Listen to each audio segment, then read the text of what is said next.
아브라함이 하나님의 부르심을 받았을 때 갈 바를 알지 못하고 나아갔다고 했습니다. 갈 바를 몰라요. 아브라함만 그렇습니까? 우리도 그렇죠.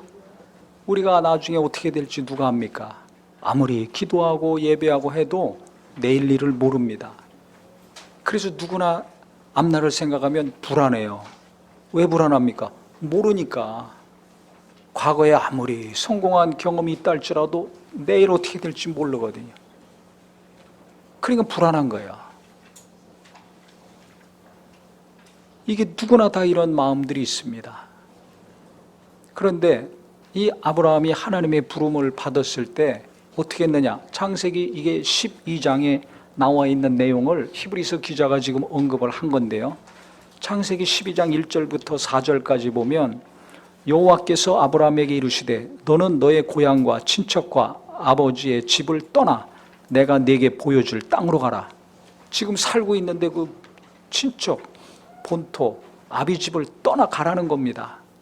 내가 보여줄 땅으로 가라. 어딘지 몰라요. 근데 떠나서 가라는 거예요. 이 두 가지가 하나님의 말씀입니다. 떠나는 거, 가는 거. 내가 너로 큰 민족을 이루고 내게 복을 주어 내 이름을 창대하게 하리니 너는 복이 될지니라. 너를 축복하는 자에게 내가 복을 내리고 너를 저주하는 자에게는 내가 저주를 하리니 땅의 모든 족속이 너로 말미암아 복을 얻을 것이라 하신지라. 복이 근원이 된다고 하시고 너를 축복하는 자는 복을 받고 너를 저주하는 자는 저주받을 것이다. 굉장한 말씀이죠. 이렇게 말씀하시니까 아브라함이 어떻게 했는가?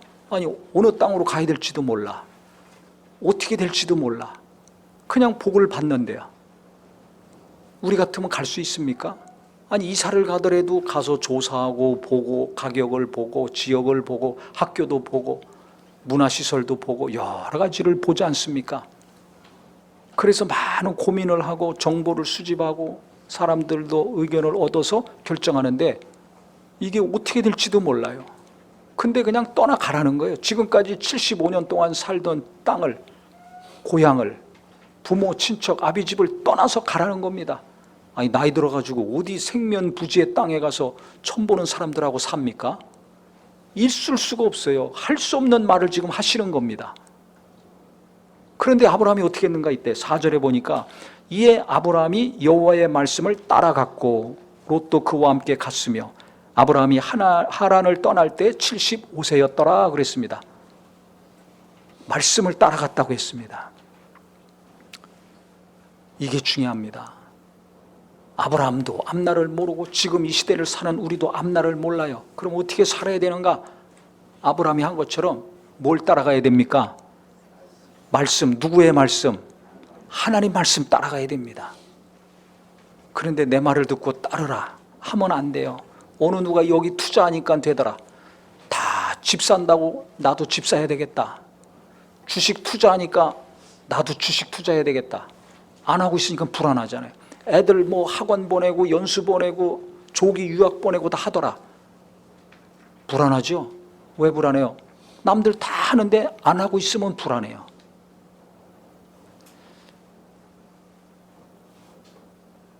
다 본토 친척 아비 집에서 사는데 떠나가라는 거예요. 남들 안 하고 있는데 하나님은 하라는 거예요. 얼마나 불안합니까?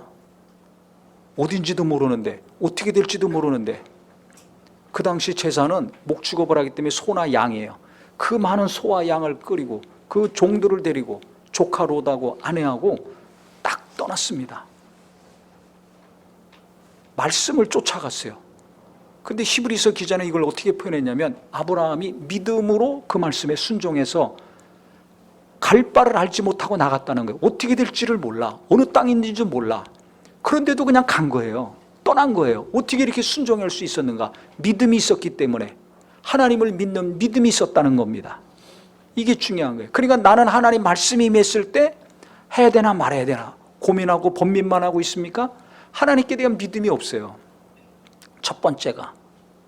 두 번째는 그 하나님 말씀을 순종하지 않고 밀어내고 부딪히고 씨름하는 내 생각, 내 감정, 내 뜻이 강하게 남아있는 겁니다. 이 두 가지가 해결돼야 언제 어디서 어떤 말씀을 하시든지 어떤 감동을 주시든지 우리가 순종해서 주님과 함께하는 삶을 살 수가 있습니다. 그렇기 때문에 첫 번째, 하나님에 대한 긍정적인 생각. 하나님은 나를 사랑하시고 나를 너무나 잘 아셔서 내 앞길을 가장 잘 계획하시고 이끄신다. 이 믿음이 있어야 됩니다. 그런데 이 믿음이 없는 경우가 있어요. 왜? 하나님이 어떤 분인지 모르기 때문에. 왜 모릅니까? 하나님을 체험하지 않아서 그렇습니다. 제가 얼마 전에 충격적인 소식을 들었는데요. 목회데이터 연구소에서 설문조사한 결과 지금 현재 한국교회 다니는데 예배도 하는데 천국 간다, 예수 믿기 때문에 하늘나라 간다, 구원에 대한 확신, 천국 간다는 확신이 없는 사람이 51%입니다. 절반은 천국 간다는 믿음이 없어요. 대부분은 그 절반 중에서 확신이 없는 사람 대부분은 그럼 왜 교회 나오고 예배하고 성도들과 함께 하는가? 마음의 평안과 위로받기 위해서, 영생 얻기 위해서가 아닙니다. 예수님이 이 땅에 육체를 입고 오셔서 십자가에서 죽으시고 부활하신 것은 우리 위로하시고 평안 주시고 건강 주시려고 오신 게 아니에요. 그보다 더 중요한 것이 있어요. 그게 뭡니까? 죄 때문에 죽었던 내 영혼을 살려주시려고 오신 것입니다. 마귀의 유혹을 받아 타락했던 인간들을 마귀를 멸하시고 그 마귀의 손에서 뺏어서 다시 하나님과 화평케 되고 하나님과 하나 되게 하시려고, 영원한 생명을 주시려고 예수님이 이 땅에 오신 것입니다. 그런데 이 영원한 생명에 대해서는, 하늘나라에 대해서는 관심이 없어요. 이 땅에 살면서 그냥 너무 힘드니까 위로받고, 예수 믿는 사람들 착하게 살고 선하게 사니까 평안을 얻으려고 종교 때문에 오는 겁니다. 이런 분들이 많다는 거예요. 그래서 제가 항상 강조하죠. 금요기도회 때 내가 죽은 다음에 과연 내 자식들이 예수 잘 믿어서 천국에 가서 만날 수 있을까? 장담할 수 없다고 얘기하죠. 그래서 부모들이 신앙생활 잘하고 믿음의 본, 삶의 본을 보여야 됩니다. 부부간에 싸우지 말고 하나 되는 걸 통해서 하나님의 은혜가 자식들에게 흘러가게 해야 됩니다. 지난주 설교 듣고 또 들으세요. 듣기만 하면 뭐예요? 다 아는 말씀이라고 넘어가면 뭐합니까? 내가 순종하지 않잖아요. 뻔히 아는 말씀, 당연히 해야 될 말씀도 순종하지 않는다면 하나님이 갑자기 하실 때, 내게 말씀하시고 감동하시고 지시하실 때 순종할 수 있을까요? 못합니다. 내 생각, 내 뜻, 내 계획이 너무나 강해가지고 순종하지를 못해요. 그렇기 때문에 힘이 빠져야 돼요. 첫째는 하나님이 나를 사랑하신다. 하나님이 내 사정을 너무나 나보다 잘 아신다. 이 하나님을 성령으로 체험해야 될 것이고, 두 번째는 내 생각, 내 뜻을 내려놓는 이것이 돼야 됩니다. 그게 첫 번째가 되려면 성령님이 도와주셔야 돼요. 성령으로 예수를 믿고 예수님을 체험해야 됩니다. 평안 얻으려고, 아니면 어려서부터 부모 따라서 신앙생활한 사람들은 예수님 체험하는 이 강도가 약합니다. 그냥 부모 따라서 온 것이지, 내가 죄인인 것과 예수님이 내 죄를 담당하시고 나를 구원하셨다는 거, 이거 잘 모를 수가 있어요. 그렇기 때문에 교회 잘 나온다고, 교회 학교 잘 다닌다고 안심하면 안 됩니다. 그가 성령으로 거듭날 수 있도록 내 아들, 딸들이, 교회 학교 학생들이 성령으로 죄인임을 깨닫고 부활하신 예수님, 나의 죄를 담당하시고 십자가에서 고난받으신 예수님을 확실히 체험하고 알게 해달라고 기도하셔야 돼요. 그게 너무나 중요합니다. 그 체험이 있는 사람은 하나님이 날 사랑하셨구나, 예수님이 나를 살리시려고 십자가에서 죽으시고 고난 받으셨구나, 그분이 부활하셔서 나도 예수님 안에서 부활하는구나, 이 땅에서 어떻게 살든지 내 육체가 흙으로 갈 때 내 영혼은 예수님이 부활하신 것처럼 신령한 몸을 입고 부활하여 하늘나라 아버지 집 천국에 가서 영원히 예수님과 함께 사는구나. 이것이 분명해야 됩니다. 이것이 분명하지 않으면 그걸 위해서 가장 간절히 기도해야 됩니다. 그래서 하나님이 날 사랑하시는구나, 내 사정을 잘 아시는구나 했을 때 하나님에 대한 믿음, 긍정적인 믿음이 있을 때 하나님이 뜻하시고 말씀하시는 걸 우리가 순종할 수가 있습니다. 못하면 회개를 합니다. 근데 하나님에 대한 믿음, 긍정적인 생각과 마음이 없으면 불순종하고 또 무슨 일이 있으면 원망을 합니다. 하나님을 원망하고 불평한다는 것은 아직도 하나님에 대해서 모르는 거예요. 하나님의 사랑에 대해서 아직도 모르는 겁니다. 그러니까 하나님을 더 알게 해주세요. 하나님의 은혜와 사랑을 더 깊이 깨닫게 해주세요. 이 기도를 하셔야 돼요. 그러면 그 사랑을 어떻게 깨닫는지 아세요? 내가 얼마나 더러운 자인지 하나님이 알게 해주시더라고요. 내가 얼마나 정말 연약하고 죽을 수밖에 없는 죄인인지 악한 자인지 하나님이 깨닫게 하십니다.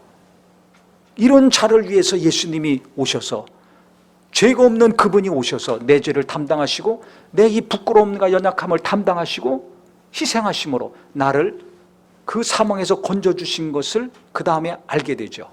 그러니까 그때 더 깊이 주님의 은혜와 사랑을 고백하고 체험해서 아무 것이 이루어지지 않았다 할지라도 예수님이 나를 구원해 주시고 나를 사랑해 주신 것, 그 예수님을 통해서 나를 하나님과 다시 하나 되게, 화평케 되게 하신 그 하나님을 찬양하고 너무 감사하고 고마운 마음을 갖게 됩니다.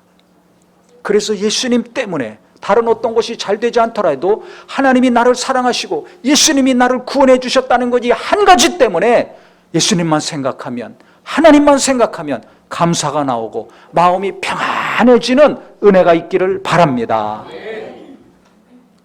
이게 진짜 그리스도인이에요. 이게 참 하나님 믿는 자들입니다. 조건 달지 마세요. 핑계대고 변명하지 마세요. 그 다음에 내가 순종하려면, 그 하나님을 알았다면 내 생각 내 뜻이 이게 죽어야 되거든요. 내려놓는 게 돼야 돼요. 이게 어떻게 됩니까? 이게 어렵잖아요. 기도하고 그렇게 은혜 받아도 안 되죠. 근데 이게 어느 때 되냐면 힘이 빠지면 되더라고요. 힘이 빠지면, 몸이 아파서 힘 빠지든지, 사업이 망해서 힘 빠지든지, 자식 때문에 속 썩거나 가족 때문에 속 썩어서 힘 빠지든지, 고난이 닥치면 기운이 빠집니다. 힘이 쭉 빠집니다. 그러면 내 생각, 내 뜻, 내 계획, 내 욕심, 이게 봄에 눈 녹듯이 싹 녹아서 없어져요. 그렇게 기도하고 열심히 해도 안 됐는데, 이게 어려움을 통해서 힘이 빠지면요, 내가 죽어요. 우리 교회도요, 개척한 이후로 지금까지 하나님이 하신 게 뭔가? 힘 빠지게 하신 거예요. 목사 힘 빠지게 하시고 교인들도 다 힘 빠지게 하셨어요. 그러니까 하나가 되는 겁니다. 그러니까 서로 간에 갈등이 없어요. 분란이 없는 겁니다. 만약에 제가 올해로 만 30년, 딱 12월 지나면 내년 1월 첫 주가 되면 만 30년이에요. 올해 만 30년, 전도사까지 하면 35년, 그 이전에 풀타임으로 사회 간 것까지 하면 37년을 제가 풀타임으로 하나님 일을 했는데요. 과거에 했던 그 많은 경험들, 그 성공하고 잘했던 그 일들, 개척해서 보시다시피 제가 하나도 지금까지 못하고 있습니다. 하나님이 막으시는 거예요. 그러면 내가 하고 싶은 거 해서 좋은 열매를 맺었을 때 사람이 힘이 나고 기쁘잖아요. 못하니까 힘 빠지는 거예요. 계속 하나님은 힘 빼게 하시는 거예요. 하나님이 우리 교회를 어떻게 이끌고 계시는지를 잘 아셔야 됩니다. 왜 간증이 쏟아지고 은혜가 넘치고 기쁨이 넘치고 평안한지를 아셔야 돼요. 그거는 뭘 해서가 아니라 아시다시피 보시다시피 힘 뺏어서 그래요. 힘 빠져서 이게 되는 겁니다. 그러면 힘 빠지는 기간 동안에는 답답하고 좌절도 오고 낙심도 되죠. 근데 시간이 지나서 돌아보니까 힘을 빼시고 그것을 못하게 막으시고 사인을 주시지 않고 그 하나님의 사인에 순종한 결과 어떻게 됐는가? 하나님과의 관계가 깊어지고 성도들과의 관계가 평안해지고 환영하고 기뻐하고 좋아하는 관계, 위로하고 격려하는 한 마음이 되는, 이것이 이루어지는 겁니다. 하나님이 가장 중요하게 여기시는 것이 이루어지는 겁니다. 어떻게 했을 때? 힘 빠졌을 때. 그럼 왜 그것이 이루어졌을까요? 시작부터가, 우리 교회 시작이, 제가 시작할 때 이런 계획을 가지고 이런 목회를 하고 이렇게 어느 규모로 해야 되겠다, 이게 없었어요. 처음부터 시작이 어디 공기 좋은 데 가서 숨이라도 편안하게 쉬고 살고 싶다, 가족만인 예배하더라도 진실함과 깨끗함으로 순전함으로 하나님을 찬양하고 경배하고 참 예배하고 싶다, 그렇게 신앙생활하고 살고 싶다, 이 마음으로 시작했거든요. 그러니까 하나님이 개척할 때 한 달 동안 다른 기도 하나도 안 하게 하시고 막으시고, 하나님이 원하시는 교회, 하나님의 뜻이 이루어지는 교회, 하나님이 기뻐하시는 교회 되게 해달라고만, 그래서 그 기도를 하게 하신 거예요. 저도 그런 마음이 있었고. 그런데 하나님이 학원 쓰라고 해서 그 학원에서 쓰죠. 여기도 어느 날 갑자기 온 겁니다. 그것도 여기 교회는 못 들어와요. 사업자 등록증이 있어야 돼요. 근데 계약하기 바로 전에 사단법인 우리가 시작했던 거, 그게 허가가 나고 세무서에서 사업자 등록증이 나와가지고 그 다음날 여기 계약해서 우리가 여기 쓸 수 있었던 겁니다. 할렐루야. 그리고 사단법인은 왜 했어요?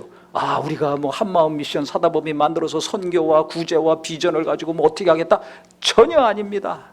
대부분 그런 목적으로 만드는데 우리는 기부금 영수증 끊어줘야 되니까. 교인들 헌금하면 그 연말정산할 때 교단에 안 들어갔거든요, 처음에. 기부금 영수증 끊어줘야 되니까 그 목적으로 사단법인 만들었는데, 그게 딱 사업자 번호 나오자마자 여기서 우리가 신앙생활 할 줄 꿈에나 알았습니까? 아무것도 모르는 겁니다. 아무것도 모르는 게, 길에서 하던 산에서 하던 공원에서 하던 어디서 하든지 몇 명이 모였든지 장소가 중요하지 않고 숫자가 중요하지 않고 동네가 중요하지 않고 하나님께 진실함과 깨끗한 마음으로 순전한 예배, 제대로 된 신앙생활을 하고 싶다는 그 소망 하나밖에 없었어요. 숨이라도 제대로 쉬면서 살고 싶다는 소망밖에 없었어요.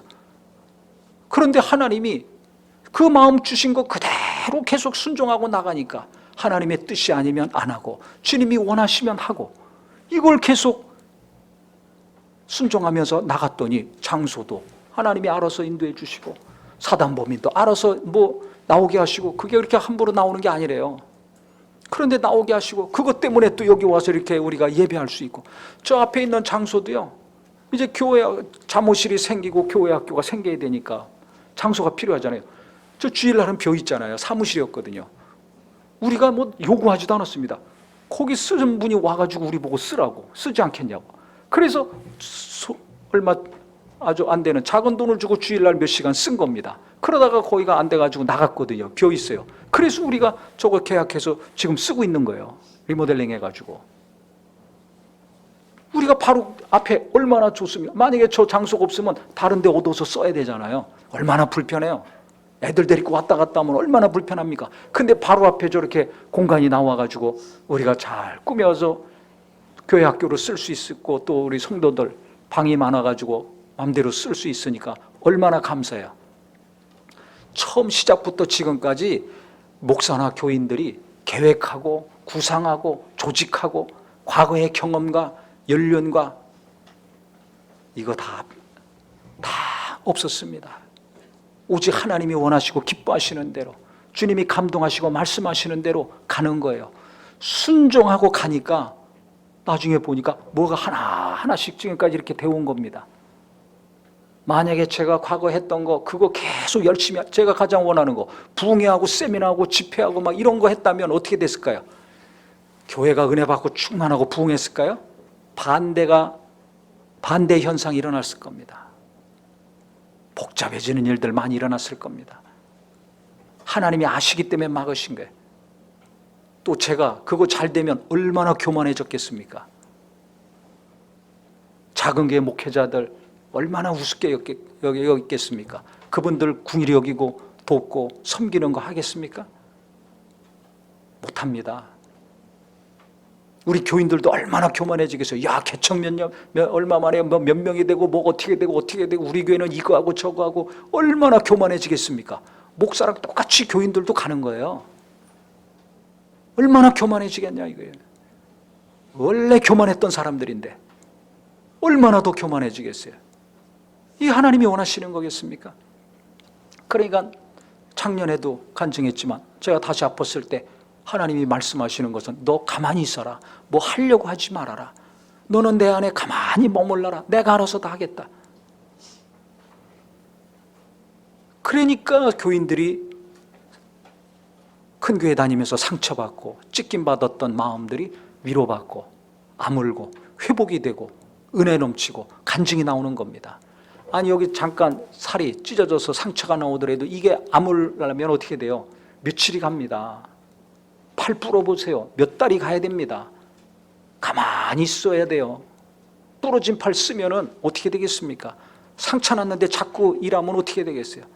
가만히 있으면 아물고 가만히 있으면 뼈도 달라붙고 다시 회복이 됩니다. 한 것처럼 영적인 상처, 마음의 상처, 정신적인 충격들 그것이 있는데 뭘 해보세요. 거기 또 부딪히고 뜻이 안 맞고 마음이 안 맞고 상처 난 다음에 위에 또 상처가 또 나게 돼요. 그러면 안 되는 거 하나님이 아시는 거예요. 그러면 가만히 있으면 됩니다. 그러니까 하나님이 꼼짝 못하게 하시는 거예요. 시간이 가야 됩니다. 답답하고 속 터지는 것 같지만 시간이 가야 돼요. 시간이 가니까 위로받고 치유가 되고 회복이 되는 거예요. 주님을 찬양하고 기쁨이 나오고 간증이 나오고 섬기고 봉사하는 것이 이루어지는 겁니다. 시간이 가야 돼요. 그 아브라함은 하나님에 대해서는 확실한 믿음이 있었어요. 근데 어떻게 이렇게 즉시 순종합니까? 제가 볼 때 아브라함도 힘이 없어요. 왜 힘이 없을까요? 이렇게 부자인데 경제력도 있고 군사력도 있어요. 종들도 있는데 근데 뭐가 없습니까? 아들이 없었잖아요. 지금은 아주 살기 힘들다고 애도 안 낳고 결혼도 안 하는 시대지만은 이 당시만 해도 자손이 없는 거, 아들이 없는 거는 큰 슬픔 중에 슬픔입니다. 아무리 부자 모모에 물려줄 자식이 없는데 이게 보다 큰 슬픔이 없어요. 그러니까 힘이 쫙 빠져서 살 수밖에 없습니다. 힘 빠지는 게 은혜입니다. 하나님이 왜 우리 교회에 이렇게 은혜가 넘치게 하시는가? 왜 계속 끊임없이 성도들이 와서 은혜 받는가? 간증이 끊임없는가? 힘 빠져서 그렇습니다. 목사가 힘 빠져서 그래요. 성도들이 힘 빼서 그렇습니다. 그러니까 하나님이 일하시는 거예요. 힘 빠져야 순종이 이루어집니다. 아브라함이 아들이 없으니까 뭐 내세울 게 없어요. 아무리 재산이 많으면 뭐해? 힘이 쭉 빠져 있습니다. 그러니까 하나님 말씀하셨을 때 그대로 순종하는 겁니다. 이와 같이 사업도 하고 직장일도 하고 자식도 키우고 신앙생활하는 우리 모두가 되기를 바랍니다. 내가 과거에 어땠는데 힘주니까 안 되는 겁니다. 누가 뭐라고 하니까 맞아 나도 그렇게 해서 큰 돈 벌어야지 그러니까 있는 것도 뺏기고 망하는 겁니다. 빚더미에 앉지 마시고요. 정신 차려야 됩니다. 말씀을 따라가야지 왜 그 사람 따라갑니까? 하나님은 어디 두고 왜 그 사람 따라가냐 이거예요. 왜 그 말 따라갑니까? 왜 내 욕심과 탐심을 따라갑니까? 죄의 삭은 사망인데 또 망하려고 합니까? 또 쓴 눈물 피눈물 흘리려고 합니까? 하나님이 사랑하시고 하나님이 나에 대해서 너무나 잘 아시고 독생자를 보내시기까지 나를 살려주셨는데 그 하나님 따라가야 되지 않습니까? 이게 중요한 거예요. 그러니까 뭐 하려고 힘주지 마세요. 내가 힘주고 있는가 아닌가 자기가 알잖아요. 내가 지금 돈에 욕심이 있는가 없는가, 일에 욕심이 있는가 없는가 자기가 잘 알잖아요. 옆 사람이 너무 잘 알잖아요. 내가 컨트롤 못하면 옆에 있는 사람이 말할 때 들어야 됩니다. 승질만 내지 말고 자존심 체면 내리고 살려면 하나님의 도우심 받으려면 들어야 됩니다. 그래서 하나님의 인도하심을 잘 받을 수 있어야 됩니다. 여기 12절에도 보세요. 오늘 이러므로 죽은 자와 같은 한 사람으로 말미암아 하늘의 허다한 별과 또 해변의 무수한 모래와 같이 많은 후손이 생육하였다 그랬어요. 아브라함과 사레가 자식을 못 납니다. 근데 하나님이 너에게 아들을 주겠다. 그 후손이 하늘의 별과 같이 바다의 모래같이 창대할 것이라고 하셨어요. 근데 결국 그 말씀이 이루어졌습니까? 안 이루어졌습니까? 이루어졌죠. 이루어졌어요. 하나님이 말씀하신 것은 100% 이루어집니다. 근데 나는 그 말씀 얼마나 붙들고 있습니까? 그냥 듣는 순간 몇 분 지나면 예배 끝나면 다 잊어먹죠. 며칠 지나면 기억도 안 나죠. 안 붙드는 거예요. 돈은 시도 때도 없이 꼭 붙들고 있으면서 하나님 말씀은 안 붙들어요. 그러니까 말씀을 따라갈 수 없어요. 그러니까 두렵고 염려하고 방황하고 고민만 깊어지는 겁니다. 은혜 받았다면 붙드세요. 깨달았다면, 찔림받았다면 붙드세요. 하나님 말씀 날마다 붙드시기 바랍니다. 그 말씀 생각하고 나가야 됩니다. 그래야 가정도 잘 되고 사업도 잘 되고 앞날이 뭐가 되는 겁니다. 처음 시작할 때부터 하나님 뜻대로 사는 거, 주님이 원하시는 대로 사는 거, 내 원대로 맙시고 아버지 원대로 되게 해달라는 기도만 하고 그 말씀 붙들고 그 정신을 붙들고 계속 갔더니 하나님이 힘은 쪽쪽 갈수록 더 빠지게 하시되 은혜는 넘치고 교인들은 더 넘치게 하셨어요. 부흥하게 하셨어요. 우리 교회를 하나님이 이렇게 인도하신 것처럼 이 방법 그대로 사업도 하시고 직장일도 하시고 가정생활도 해보세요. 하나님이 도와주실 것입니다. 그 하나님이나 내 하나님이나 똑같죠. 우리 교회를 이끄신 하나님이 나의 하나님 아닙니까? 그러면 나도 그렇게 해야 될 거 아닙니까? 아브라함의 하나님이 나의 하나님이지 다른 하나님입니까? 똑같은 하나님입니다. 하나님은 지금도 앞으로도 통일하게 우리에게 말씀하시고 지시하시고 가르쳐 주실 것입니다. 그러면 내가 그것 붙들어야 될 거 아니에요. 꼭 놓치지 말고 붙들고 그 말씀 그대로 따라가면 대박 나는 겁니다.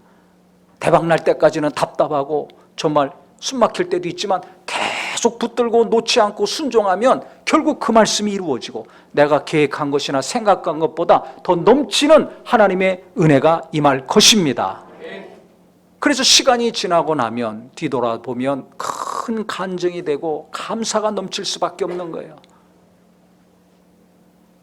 저 개인적으로도요, 제가 학교 다닐 때 은혜를 받아가지고 졸업하고서 제 친구들 보니까 동기들이나 동창들 보니까 동문회를 가도 다 뭐 대학원 가든지 유학 가든지 직장에 다 간다고 그러죠. 같은 과 학생들도 제 동기들 보니까 똑같죠. 뭐 졸업하면 뭐예요? 대학원 가든지 유학 가든지 직장을 가든지 다 그쪽으로 갑니다. 근데 저만 하나님이 은혜를 많이 주시고 성경을 보는데 말씀을 주셔가지고 보이는 것은 잠깐이요 보이지 않는 것은 영원하다는 말씀과 고린도후서 4장 그 다음에 5장에 이제 예수 믿는 사람들은 자기를 위해 사는 것이 아니라 자기를 위해 대신 죽었다가 다시 사신 자를 위해 사는 것이라, 예수를 위해 사는 것이라. 이 두 말씀 때문에 제가 성경 처음 볼 때 그 말씀 때문에 예수를 위해 살아야 되겠구나 딱 결정했어요. 그래서 이제 졸업하고 유학이고 대학원이고 다 포기하고 풀타임으로 하나님 일을 하려고 했는데 이렇게 12월이 되고 졸업때가 되니까 날씨도 춥지, 해도 일찍 떨어지지, 만나면 다 뭐 가는 길이 저하고 달라요. 대부분 다 직장 가고 또 대학원이나 유학으로 가고 하는데 저만 하나님 일 한다고 다른 길로 가고 있더라고요. 생각해 보세요. 다 하고 있는데 나만 안 하고 있어. 얼마나 불안합니까? 다 학원 보내고 뭐 연수 보내고 뭐 한다는데 나만 안 보내고 있어. 불안해요. 저도 똑같았어요. 이게 뭐지? 어떻게 해야지? 뭔가 뒤숭숭하고 이게 제대로 가는 건가? 그래서 그때 다시 하나님이 주신 말씀들을 곰곰이 기억하며 생각했습니다. 그 말씀과 또 복음서에서 예수님이 하신 말씀, 나를 따르라, 핍박을 겸하여 뱉되 복을 100배로 받을 것이다 등등 헌신에 대한 거, 하나님이 저를 부르신 말씀을 계속 생각했습니다. 그 다음에는 제가 예수 믿기 이전과 예수 믿은 다음의 삶이 어땠는가를 생각했습니다. 내가 계속 이 길을 가는 게 맞는가? 예수 믿기 이전에는 절대 절망이었거든요. 소망이 없었습니다. 암흑이었습니다. 그런데 예수님을 만나고 나서부터 희망과 생명과 소망의 삶이 됐거든요. 너무나 예수 믿기 이전과 이후의 삶은 예수님을 기준으로 BC, AD로 나누는 것처럼 너무나 바뀐 삶이었습니다. 그것을 또 계속 생각을 했습니다. 그러면서 나오는 결론은 맞다. 나는 지금 많은 사람들이 가는 것과 정반대의 길을 혼자 가지만은 이것이 맞다. 가난하고 헐벗고 해야 될 길이지만 이게 맞다.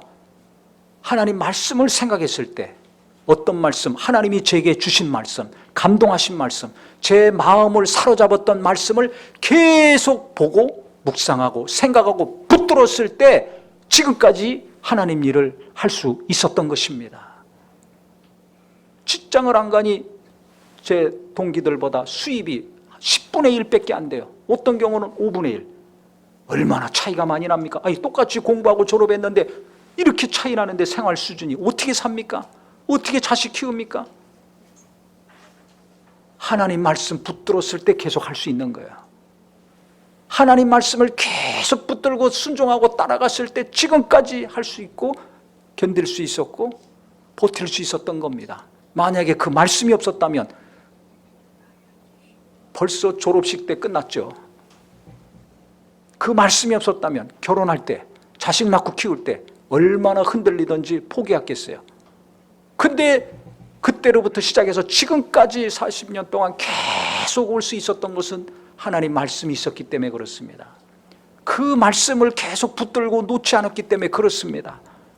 우리가 교회만 하더라도 개척 이후로 지금까지 어떻게 하나님이 도우셨는가? 하나님 붙들었기 때문에 그래요. 하나님이 주신 마음과 정신, 말씀을 붙들었기 때문에 그래요. 개척할 때만 기도하고 끝난 것이 아니라 지금까지 그 기도를 간절히 하기 때문에 하나님이 도와주시는 겁니다. 아브라함도 죽은 사람 같았지만 애를 하나도 못 낳는 사람이었는데 아들이 잉태하고 큰 민족을 이루지 않았습니까? 지금 나는 죽은 사람처럼 아무것도 할 수 없고 괴롭지만은 하나님 말씀을 내가 붙들고 나간다면, 하나님 말씀 붙들고 나는 어떻게 될지 모르지만 그 말씀을 붙들고 내가 계속 살고 일한다면 하나님이 때가 참에 그 말씀이 이루어지는 것뿐만 아니라 더 큰 역사를 반드시 이루어 주실 것입니다. 이것이 우리의 믿음이 되고 소망이 되기를 바랍니다. 그래서 예수 믿는 사람은 하나님 말씀을 붙들지 않으면 삶이 너무나 힘듭니다. 방황을 허구한 날 할 수밖에 없어요. 가만히 있어도 우리는 앞날을 모르니까 불안하고 방황하고 낙심하고 괴로운데 하나님 말씀 안 보고 안 들으면 그 마음을 어떻게 할 수가 없는 거예요. 그러니까 괴로우면 괴로울수록 더 집중적으로 간절히 하나님 말씀 들으시고요, 설교 들으시고, 그 다음에 앞날에 인도함을 받고 또 문제 해결 받으려면 간절한 마음으로 기도하고 성경을 보세요. 그래서 하나님 말씀을 내가 받아야 됩니다. 하나님이 말씀을 주세요. 감동되는 말씀이 있잖아요. 은혜 받는 말씀이 있잖아요. 그러면 그 말씀 꼭 붙들어야 됩니다. 그 말씀과 함께 일하고 그 말씀 따라서 그분과 함께 나가는 앞날이 되기를 바랍니다. 그래야 우리가 마음에 평안도 얻고 무언가 일이 됩니다. 안 될 것 같지만 죽은 자 같은 한 사람으로 말미암아 많은 후손이 생육하는 것처럼 죽은 자 같은 내게 하나님 말씀이 임하면, 죽은 자 같은 내 자식들에게 말씀이 임하면 놀라운 역사가 이루어집니다. 그래서 우리가 하나님 믿듯이 하나님이 주신 말씀 붙들고 꼭 믿는 심령이 되기를 주님의 이름으로 축복합니다. 기도하겠습니다.